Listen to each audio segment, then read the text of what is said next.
Sebanyak dua pemain keturunan yakni Emil Audero dan Miss Helgers dirumorkan akan memperkuat timnas Indonesia di Piala Asia 2023. Isu tersebut muncul setelah Emil Audero dikabarkan segera merapat ke Inter Milan dan Miss Helgers kedapatan memfollow akun Instagram PSSI. Seperti diketahui, nama Emil Audero kembali menjadi perbincangan hangat publik sepak bola Indonesia. Pasalnya kiper Sampdoria itu tengah dirumorkan bakal merapat ke Inter Milan. Kabar tersebut disiarkan akun Instagram @footballindonesia. Dalam laporan tersebut menyebutkan Inter Milan tertarik untuk merekrut Emil Audero, yang mana Sampdoria mematok harga sekitar 8 juta euro atau 131 miliar. Lebih lanjut, Emil Audero tidak hanya membangun minat Inter Milan saja dalam bursa transfer musim panas 2023 ini. Kabarnya Lazio dan Cagliari juga tertarik untuk menggaetnya. Melihat transfer Emil Audero ke Inter Milan, banyak yang berasumsi ada bantuan dari Ketua Umum PSSI Erick Thohir, sebab Erick merupakan mantan presiden dari tim berjuluk Narajuri itu. Di sisi lain, pemain keturunan Indonesia lainnya yaitu Miss Helgers diketahui sudah memfollow akun Instagram PSSI. Meski terlihat hal yang biasa, para pencinta sepak bola tanah air justru menganggap hal itu seperti sebuah pertanda bahwa Miss Helgers akan dinaturalisasi. Sebagai informasi, Miss Helgers merupakan pemain yang memiliki darah Indonesia. Lahir di Belanda pada 13 Mei 2001, Miss Helgers diketahui memiliki darah Indonesia dari sang ibu, yang merupakan orang Manado, Sulawesi Utara. Akan tetapi sejak lahir di Belanda, Miss Helgers banyak menghabiskan karirnya di sana. Dirinya pun menimba ilmu dari Akademi FC20, hingga kini dipercaya untuk memperkuat tim senior sejak 2020 silam. Lantas, apakah Emil Audero dan Miss Helgers akan dinaturalisasi untuk memperkuat timnas Indonesia di Piala Asia 2023? Menarik untuk dinantikan informasi terkait kedua pemain keturunan tersebut.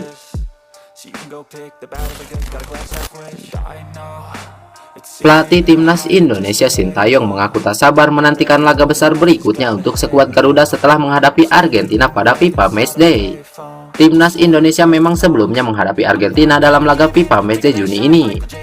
Laga yang berlangsung di Stadion Utama Gelora Bung Karno, Senayan, Jakarta pada Senin 19 Juni 2023 itu memang menjadi milik Argentina, sebab tim asuhan Sintayong harus menelan kekalahan 2-0 dari Argentina. Meski tim Merah Putih menelan kekalahan dari Argentina, pelatih asal Korea Selatan tersebut cukup puas dengan penampilan anak asuhnya. Ia menilai Asnawi Mangkualam dan kawan-kawan telah menunjukkan penampilan terbaiknya melawan tim juara Piala Dunia 2022. Bahkan mental skuad Garuda dinilai mengalami peningkatan saat melawan tim peringkat 1 dunia tersebut. Namun setelah mendampingi tim Merah Putih menghadapi Argentina, Sintayong pun mengaku tak sabar ingin bisa mendampingi timnas Indonesia dalam laga besar berikutnya. Padahal pelatih berusia 53 tahun tersebut tak memiliki sisa waktu banyak dalam menukangi timnas Indonesia. Mantan pelatih timnas Korea Selatan tersebut sebenarnya kontraknya akan habis pada Desember 2023.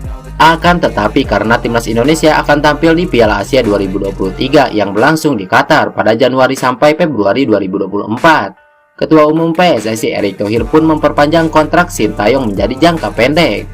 Kontrak tersebut hanya diperpanjang selama 6 bulan. Hal ini karena timnas Indonesia akan tampil di ajang Piala Asia dan juga kualifikasi Piala Dunia 2026 zona Asia.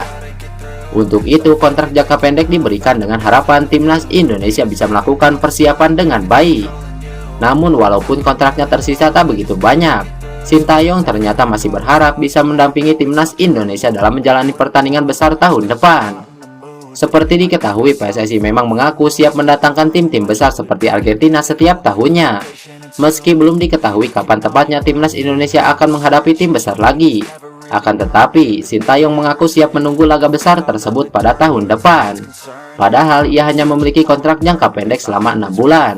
Apabila sesuai kemungkinan kontrak Sintayong benar-benar berakhir bersama timnas Indonesia pada Juni 2024. Melihat situasi itu, bisa saja laga big match timnas Indonesia digelar setelah Sintayong berakhir kontraknya. Namun sepertinya itu tak berpengaruh banyak buat pelatih asal negeri gingseng tersebut. Lebih lanjut, Sintayong mengaku ingin bisa merasakan ada pertandingan besar lagi ke depannya karena memang memiliki pengaruh besar untuk tim nasional. Pria yang akrab disapa ST itu mengaku bahwa pertandingan melawan Argentina membuat para pemain timnas Indonesia menunjukkan levelnya. Bahkan dengan melawan tim berpengalaman seperti Argentina, membuat Marcelino dan kawan-kawan semakin meningkat. Para pemain mendapatkan pengalaman bagus dan tentu ini bisa menjadi modal baik ke depannya. Apalagi skuad Garuda diharapkan bisa berbicara banyak di ajang internasional ke depannya.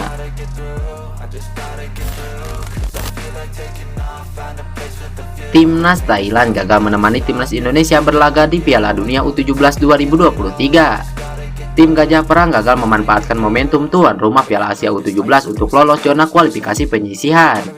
Langkah rival Indonesia di wilayah Asia Tenggara tersebut terhenti di tangan Korea Selatan. Hal ini mencoret prestasi Thailand yang berhasil menyapu bersih 3 kemenangan pada penyisihan fase grup. Perwakilan Asia berebut setelah FIFA menunjuk Timnas Indonesia menjadi tuan rumah Piala Dunia U17 2023. Serupa dengan yang lain, fase kualifikasi dilakukan menggunakan turnamen tertinggi level konfederasi. Asia diberikan 4 kuota dari total 24 peserta negaranya. Negara yang dipastikan menyentuh semifinal Piala Asia U17 otomatis tampil dalam Piala Dunia U17. Kini Asia U17 yang berlangsung hingga 2 Juli 2023 telah memasuki fase perempat final. Thailand yang dinobatkan sebagai tuan rumah Piala Asia U17 gagal memanfaatkan momentum tersebut untuk menyabet 1 tiket. Tim Gajah Perang harus kalah 1-4 atas Korea Selatan di partai perempat final pada Minggu 25 Juni 2023. Sempat mengimbangi permainan dengan skor 1-1, Thailand harus rela kemasukan 3 gol susulan. Hasil tersebut membuat Timnas Indonesia menjadi satu-satunya tim wakil Asia Tenggara di Piala Dunia U17 2023 kali ini. Sedangkan untuk Thailand pada perhelatan kali ini gagal mengantarkan keikutsertaannya ketiga kalinya di Piala Dunia U17. Setelah berkumpul 24 peserta akan dilakukan agenda drawing untuk membagi menjadi 6 grup penyisihan. PSSI menjadwalkan agenda drawing akan berlangsung pada Agustus 2023. Masing-masing grup akan diisi oleh 4 tim yang berbeda zona konfederasi. Garuda Muda yang menyandang predikat tuan rumah akan langsung terhubung di grup A. Adapun jadwal Piala Dunia U17 akan digelar di Indonesia pada 10 November sampai 2 Desember 2023. Untuk venue stadion belum diputuskan, PSSI menunggu inspeksi langsung dari FIFA. Bisa jadi kebutuhan berbeda dengan Piala Dunia U20 yang batal digelar Mei 2023 lalu.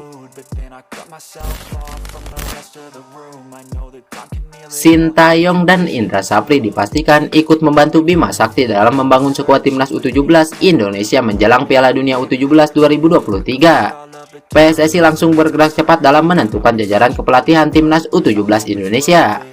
Pasalnya tim berjuluk Garuda Asia tersebut akan memainkan turnamen penting di akhir tahun nanti. Timnas Indonesia U17 dipastikan akan berlaga di ajang Piala Dunia U17 2023. Kepastian itu didapat setelah FIFA menunjuk Indonesia menjadi tuan rumah ajang tersebut. Setelah penunjukan itu, kerangka tim skuad Garuda Asia mulai dibangun oleh PSSI. Kerangka itu dimulai dengan penunjukan pelatih kepala Timnas Indonesia U17. Ketua Umum PSSI Erick Thohir secara resmi menunjuk Bima Sakti sebagai pelatih kepala Timnas usia belia tersebut. Namun Bima Sakti tidak akan dibiarkan bekerja sendirian dalam membentuk tim. Hal itu dikarenakan persiapan menjelang Piala Dunia U17 tersebut hanya menyisakan 4 hingga 5 bulan lagi. Terlebih PSSI meminta Bima Sakti untuk melakukan seleksi pemain di 9 wilayah Indonesia. Oleh sebab itu penunjukan pendamping Bima Sakti ini harus segera dilakukan. Hal itu disampaikan langsung oleh legenda Timnas Indonesia sekaligus pelatih Persebaya Surabaya Aji Santoso. Aji berharap PSSI segera menunjuk pendamping Bima Sakti. Tujuannya adalah agar tim tersebut bisa dengan segera melakukan seleksi untuk mencari pemain terbaik di 9 wilayah yang dimaksud PSSI tersebut. Anjuran dari Aji Santoso itu langsung dijawab oleh Arya Sinulinga sekaligus anggota Komite Eksekutif PSSI. Arya mengatakan bahwa Indra Sapri dan Sintayong ditunjuk sebagai pendamping Bima Sakti. Kedua pelatih top tersebut akan membantu belusukan mencari pemain ke 9 wilayah nantinya. Di samping Coach Bima, kami juga meminta Indra Sapri dan Sintayong itu ikut juga. Untuk backup Bima Sakti, malah nanti ke 9 wilayah itu Indra Sapri dan Sintayong itu akan turun. Mereka akan ikut mencari pemain-pemain yang terbaik, kata Arya Sinulinga. Setelah seleksi selesai dilakukan, skuad Garuda Asia akan diberangkatkan ke luar negeri untuk menjalani pemusatan latihan. TC tersebut rencananya akan diselenggarakan pada Agustus atau September mendatang. Sementara ajang Piala Dunia U17 2023 itu nantinya akan dihelat pada 10 November hingga 2 Desember mendatang. Lantas bagaimana menurut kalian? Tulis pendapat kalian di kolom komentar dan salam olahraga. The pain is never gonna stop if it's controlling you. I know the time can